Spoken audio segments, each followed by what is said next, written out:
Hello everyone, today I'm going to show you how to make a mask in Adobe Illustrator.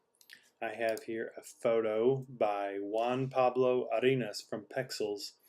This is the image that we're going to mask, and then we need our mask image. The mask image can be any shape, doesn't matter. I'm going to, for simplicity's sake, I'm going to use this ellipse circle. You'll notice it's filled in. Doesn't have to be, doesn't matter. So it has to be in front of the image that you want to mask. So I'm going to select them both, hold down Command and hit 7. Instant mask, super easy. Now that I've done that, I can take the white arrow and I can move the image around inside the mask. Or I can use the black arrow and double click and do the same thing. Now I'm inside the frame, double click outside it, and I'm back outside.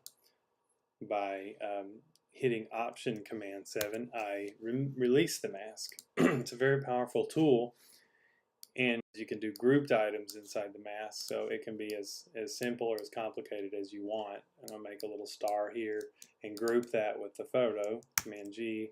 I'm going to do a send to back just to make sure that our original mask circle is in the front. Now when I hit Command 7, again they're both masked.